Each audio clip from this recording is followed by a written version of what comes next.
Hey guys, welcome back to Shivam blogs. तो आज इस वीडियो में हम जानेंगे कि एक पुट्टी को बैग को लगाने में कितना खर्चा आ गया और क्या होता है। मेरा तो दिमाग ख़राब हो रखा है कि बेसिकली ना प्रॉब्लम हो रखी है कि बैग एक लगवाते हैं और बैग के हिसाब से कितने पैसे चले जाते हैं। इसकी वजह से हो गया मेरा दिमाग ख़राब। अभी पहले आपको काम दिखाते हैं फटाफट से लाइट जला के कि लाइट को ऑन कर दिया। एक दिन में कितना काम हुआ है।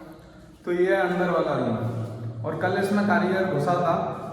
तो कारीगर ने क्या किया, यहाँ से लेकर ये वॉल है लगभग 13 फुट की, तो यहाँ से लेकर ऊपर का इतना एरिया ये है लगभग हमारी 18 फुट की, और इधर से 13 यहाँ तक किया और ये वाला छोड़ दिया।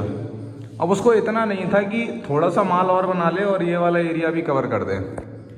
तो इनकी वजह से मैं ऐसे परेशान हो चुका हूँ। और मेन जो चीज़ थी हमारी कि एक बैग को लगाने में क्या खर्चा आता है। तो बैग है हमारे पीछे, ये बैग कल इन्होंने खोला था और एक बैग आधा और था। कल के ब्लॉग में मैंने शूट करके डाला था। तो ये बैग जो है ये देखो आधा वो रखा है और आधा बैग वो लगा दिया। लेबर लगी हैं, कारीगर लगे हैं 2। अब 2 कारीगर का खर्चा क्या आता है, एक कारीगर लेता है यहाँ पर 700 रुपये। तो 700 रुपये के हिसाब से उसके हो गए 1400 रुपये लेबर के। और बैग कितने का है, बैग केवल है 700 रुपये का। 700 रुपये के माल को लगाने के लिए 1400 रुपये खर्च करने पड़ रहे हैं, ये देखिए आप। और दूसरी वाली लेबर ने क्या किया वो मैं आपको बताता हूँ। दूसरी वाली लेबर ने केवल और केवल यहाँ से लेके यहाँ तक डबल कोड किया बस। कल पूरे दिन में बस उसने इतना ही काम किया। तो अगर एक कंपैरिजन हम जानेंगे कि एक रूम को, एक छोटा सा रूम है 9.5 बाई 10.5 का ये रूम है, इसको तैयार करने में कितना खर्चा आया होगा। तो मतलब फ्लोरिंग का खर्चा और हमारा पुट्टी का खर्चा। तो पुट्टी में हम लेबर ही देखते हैं तो लगभग इसमें लगेंगे मुश्किल से 2 बैग छत को मिला के। और जैसे कि मैंने बताया कि कल एक दिन में इसने ये चारों दीवारें कर पाई, ठीक ऊपर। अब एक दिन ये ऊपर करने में ले लेगा, ठीक है। तो 2 दिन हो गए सिंगल कोड में और 2 दिन हो गए डबल कोड में। 4 दिन हो गए और 2 दिन छत के लिए। कितने दिन हो गए, 6 दिन हो गए। और 6 दिन का इसका पैसा क्या बनेगा, 700 × 6 4200 रुपये हो गया। और 2 बैग का पैसा 1400 रुपये, मतलब 5600 रुपये केवल इसमें पुट्टी कराई और प्राइमर डलवानी गई है गाइस। उसके बाद हम अगर इसकी फ्लोरिंग की जानकारी लें तो इसमें फ्लोरिंग का देखते हैं अपन कितनी पेटी लगी हुई हैं। तो 1 2 3 4 5, 1 2 3 4 5 10 ये हो गए। और इधर एक ये मान लो 11 हो गए, और ये 12, ये 13 14 मान लो। तो लगभग एक पेटी में ये 5600 रुपये ये हो गए पुट्टी के। एक पेटी में 2 टाइल निकलती हैं, और जैसे कि 14 टाइल रहती हैं तो 14 टाइलों के लिए हमारी कितनी हो गई, 7 पेटी हो गई। और एक पेटी इस टाइल की आई है 700 रुपये की। तो लगभग कितना हो गया हमारा, 4900 रुपये हो गए, ठीक है। ये हो गई केवल टाइल के रुपए। अब इसके बाद हम इसको देखते हैं 4900 रुपये के बाद अब हमें क्या जोड़ना है। जो एरिया है लगवाई है 4900 के बाद, लगवाई कितनी लगी होगी तो मैंने बताया 9.5 बाई 10.5। तो ये हो गया लगभग 99.75 स्क्वायर फीट। और इसमें लिया उसने 15 रुपये के हिसाब से लगवाई, तो 1496 रुपये ये हो गए। और इसके अलावा अभी जो ये डैडो है, डैडो के पैसे अलग से लगते हैं, रनिंग फिट में लगते हैं ये। तो ये 9.5 बाई 10.5 है, मतलब कि 9.5 × 2 तो ये 19 हो गया। और 10.5 × 2 ये 21 हो गया, ठीक है।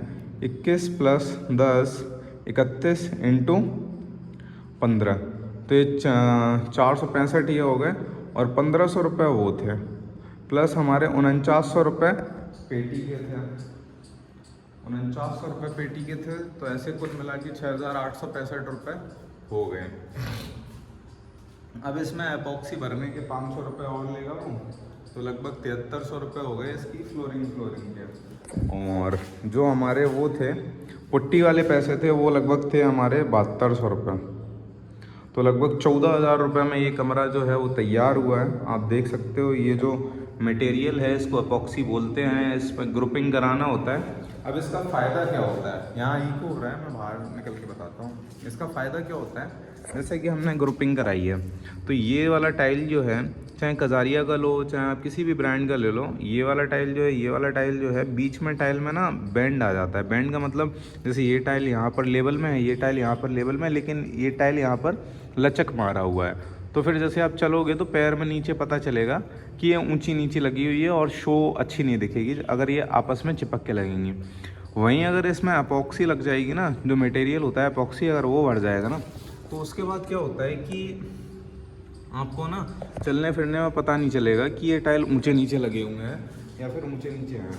और उससे यही बेनिफिट रहता है कि हमें ना पता नहीं चलता है कि टाइल ऊंचे नीचे लगे हुए हैं। तो इस तरीके से इसको रूम को कंप्लीट करवाने का 15,000 के आसपास का खर्चा है, केवल फ्लोरिंग और पुट्टी का। अभी इसमें वायरिंग होनी है, तो वायरिंग का खर्चा मैं पूरे मकान का बताता हूँ आपको कि क्या आने वाला है। अब जैसे मिस्त्री ने लिखे थे कि 2.5 mm हैवेल्स या केआई का वायर लिखा हुआ है मिस्त्री ने, तो हैवेल्स और केआई का 1 कोर का वायर, मतलब 1 कोर 2 कोर आते हैं। 2 कोर मतलब उसमें 2 तार होंगे, 1 कोर मतलब उसमें एक ही तार होगा लेकिन वो मोटा होगा। अब जो बाकी सारी कंपनियां बनाती हैं उनकी कॉपर जो होती है उसकी क्वालिटी भी कम होती है, क्वालिटी और क्वांटिटी दोनों कम होती हैं, तो इसलिए उनका हैवी चलता है। जैसे हैवेल्स का डलेगा 1 mm तो उनका डलेगा 1.5 mm या 2.5 mm। तो अभी क्या है, 2.5 mm के उसने जो बंडल लिखे हुए थे वो लिखे हुए थे 4 बंडल, और 2.5 mm का जो बंडल है, 2.5 mm का बंडल जो है वो है लगभग 4600 का मार्केट में। तो 4600 के हिसाब से उसके हो गए हमारे 18,400 रुपये हो गए 2.5 mm के। आप याद रखना 18,400, ठीक है। फिर उसके बाद 1.5 mm के लिखे हैं उसने 6 बंडल, तो 1.5 mm का बंडल है लगभग 2600 रुपये का, ठीक है। तो 6 के हिसाब से 15,600 ये हो गए, 18,000, 15,000, 19,000, 15,000 कर लें, ठीक है। फिर उसके बाद उसने 1 mm के लिखे हैं 12 बंडल, जो कि है मार्केट में 1900 रुपये का, तो लगभग 22,800 रुपये ये हो गए। तो 19,000, ठीक है, और प्लस कितने थे हमारे 15,000, तो ये हो गए 56,800 रुपये का। अभी हमारा वायर ही वायर डलना है, फिर वायर डलने के बाद हमें लगभग 5 से 7,000 रुपये उसको भी देने पड़ेंगे जो वायर डालेगा उसको। तो लगभग 63,000 रुपये का खर्चा जो है, 63,000 रुपये का खर्चा जो है ये। और अभी वायरिंग का ही है, तो वायरिंग करवानी पड़ेगी, बिना वायरिंग के कुछ है नहीं। तो इस मकान में वायरिंग का खर्चा इतना ज़्यादा है, आप सोच सकते हो कि एक आदमी को क्या परेशानी झेलनी पड़ेगी मकान को कंप्लीट करवाने में। अगर वो कोई भी मकान अगर बनवाने जा रहा है तो क्या खर्चा आएगा। तो ये जो एक छोटा सा रूम है 9.5 बाई 10.5 का, इसको तैयार करवाने में 15,000 का खर्चा है, आप सोच सकते हो। और वर्क अभी भी स्टिल पेंडिंग है, और धीमे धीमे हम अपने चैनल पर ऐसी वीडियोस लाते रहते हैं। अगर ये वीडियो आपको अच्छी लगी हो, हेल्पफुल लगी हो, व्लॉग हमारा मस्त लगाओ, तो व्लॉग को लाइक करें, चैनल को सब्सक्राइब करें। हम ऐसी वीडियोस जो हैं हाउस डेवलपमेंट की अपने चैनल पर लाते रहते हैं, फैमिली ब्लॉग्स लाते रहते हैं डेली। तो मिलते हैं नेक्स्ट ब्लॉग में, फैमिली में शामिल हो जाइए सब्सक्राइब बटन को सब्सक्राइब करके। Bye bye.